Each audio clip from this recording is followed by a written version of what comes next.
Hello friends, welcome back to my YouTube channel. If you are new here, then subscribe my channel for the notification of upcoming videos. जैसा कि आपको पता है 24 जनवरी को UPS का gazette notification आया था और अभी जो है उसका ड्राफ्ट आया है। तो ड्राफ्ट पे सुझाव के लिए आपको 17 फरवरी तक का डेडलाइन दिया गया है। आप पीएफआरडीए को अपना सुझाव, अपना कमेंट्स मेल के ज़रिए उसका जो ईमेल आईडी दिया गया है उस पे आप सुझाव दे सकते हैं। ये सुझाव पब्लिक और केंद्रीय कर्मचारी या राज्य सरकारी कर्मचारी सबके लिए है, खुला हुआ है। तो आप जो है प्लीज़ वहाँ पर जाकर के अपना सुझाव पीएफआरडी को भेजें अगर आपको यूपीएस में कोई करेक्शन की ज़रूरत लगती है तो उससे पहले हम लोग ओपीएस और यूपीएस में कुछ चीज़ों को डिफ्रेंशिएट करेंगे, कंपैरिजन करेंगे कि क्या ऐसी चीज़ें हैं जो हमको सरकार को भेजना चाहिए। अगर if you want to be the part of OPS, अगर आपको लगता है कि यूपीएस में ज़रूरत है करेक्शन की, ओपीएस जैसा नहीं है, तो आप जो है कमेंट फीडबैक जो है पीएफआरडीए को दे सकते हैं। तो हम लोग पॉइंट बाय पॉइंट देखेंगे कि कुछ जो है डिफरेंस जो दोनों में कंपैरेटिव डिफरेंस जो है देख लेते हैं। पहला जो है कहा गया है, पहला पॉइंट मैंने बनाया है, कर्मचारी को कोई योगदान नहीं देना होता है। इसमें जो कंट्रीब्यूशन है, ओपीएस में कोई कंट्रीब्यूशन नहीं था। ओपीएस के अंदर में कोई कंट्रीब्यूशन, जो लोग ओपीएस के अंदर में हैं उनकी कोई कंट्रीब्यूशन नहीं होती है।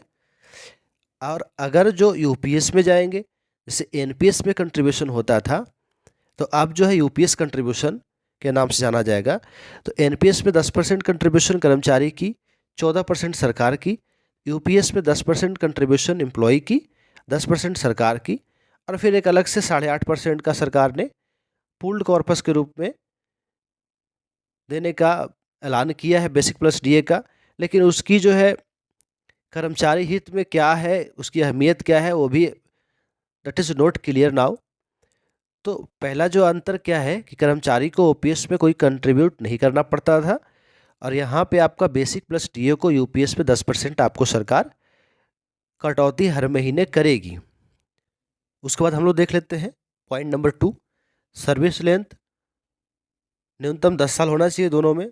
यहाँ पे 20 साल लिखा गया है जो कि गलत है।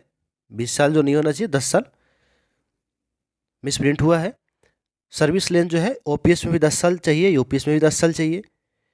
लेकिन जो है अगर आप 10 साल कंप्लीट करते हैं, उसके बाद अगर आप यूपीएस में पेंशन के लिए क्या एलिजिबिलिटी है वो देख लेंगे। यूपीएस में कहा गया है कि अगर आपका 10 साल में आप जो है 10 साल सर्विस लेंथ में अगर आप जो है सेवानिवृत्त होते हैं तो पेंशन जो है सुपर एनुएशन के बाद ही मिलेगा। अगर आप सुपर एनुएशन आपका 58 साल में है, अगर आपका 60 साल में है, तो 58 या 60 साल पूरा होने के बाद ही आपको जो है जो प्रोपोर्शनेट पेंशन बनेगा 2000, 5000, 10,000, वो आपको 60 साल के बाद ही आपको मिलेगा।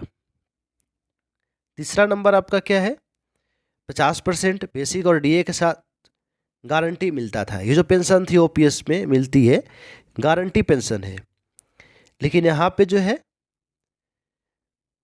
50% यूपीएस में बेसिक प्लस डीए का 12 महीने का एवरेज निकाल करके आपको यहाँ पे जो लास्ट बेसिक प्लस डीए था उसका 50%, और यहाँ पे जो है 12 महीने का एवरेज निकाल करके उसका आपको 50% प्लस उस समय का डियरनेस रिलीफ डीए के रूप में, यानी सेम चीज़। DR is exactly not equal to DA, but round about that is the equal to DA. Retirement में पीएफ का पूरा पैसा टैक्स फ्री मिल जाता है तथा रिटायरमेंट से ही पेंशन शुरू हो जाती है। जब आप रिटायर कर रहे हैं उस समय से आपकी पेंशन, इमीडिएट पेंशन शुरू हो जाती है, और आपको जो है पीएफ में जो पैसा कटा है वो आपको मिल जाती है। लेकिन यूपीएस में क्या है, अगर आपने 45 साल की आयु में अगर नौकरी छोड़ दिए हैं, मान लिया जाए कि अगर किसी की नौकरी अगर 20 साल में लगता है, ठीक है, तो 20 साल के बाद अगर 25 साल सर्विस कंप्लीट किया तो उस समय उसकी एज होगी 45 साल। तो 45 साल में अगर नौकरी छोड़ देता है, वीआरएस ले लेता है, तो पेंशन के लिए यूपीएस में उसको 15 साल और जो है सुपर एनुएशन होने तक, 60 साल होने तक उसको वेट करना पड़ेगा। उसको आगे चलते हैं।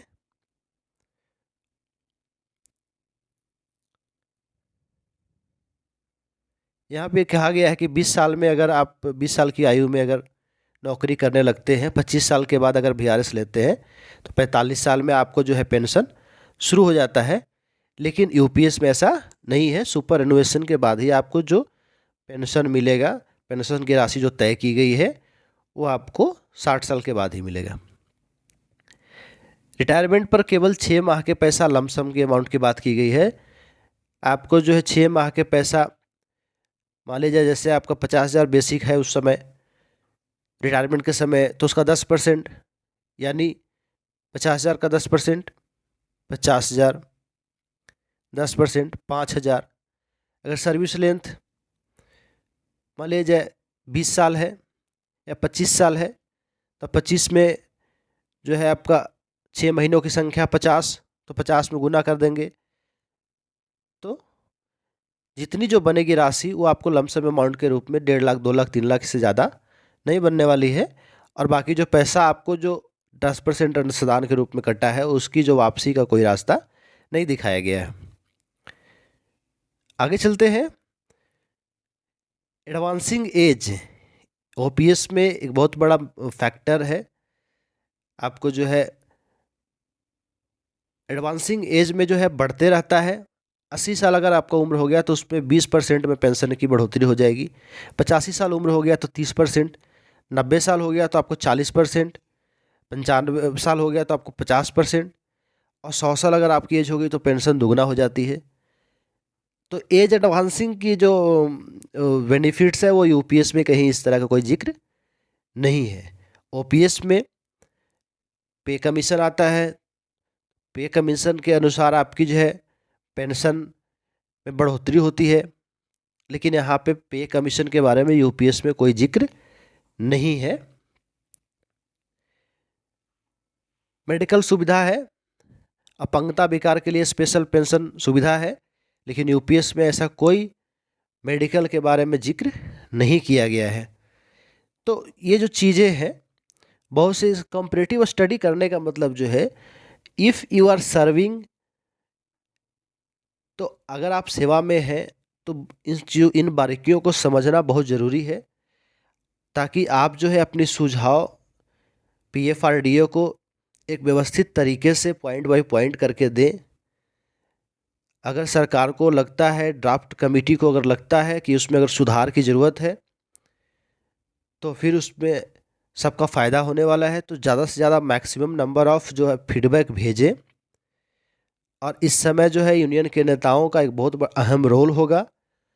तो जितने भी यूनियन के नेता हैं, सरकार के साथ डायलॉग करें, बातचीत करें, कन्वर्सेशन करें, और एक जो है सुनिश्चित पेंशन के लिए, एश्योर्ड पे आउट्स के लिए, एश्योर्ड पे आउट के साथ साथ जो सेटिस्फैक्शन होता है, सेटिस्फैक्ट्री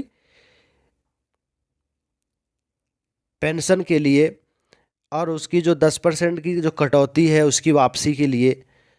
तो UPS is not like OPS, OPS के जैसा नहीं है, लेकिन कुछ जो चीज़ें हैं वो अगर उसमें सुधार की जा सकती है, तो जो नए नौकरी करने वाले लोग हैं एनपीएस से यूपीएस में स्विच करें या नहीं करें, नए जो एम्प्लॉय आएंगे वो एनपीएस से यूपीएस में स्विच करें नहीं करें, एक बहुत बड़ा फैक्टर है।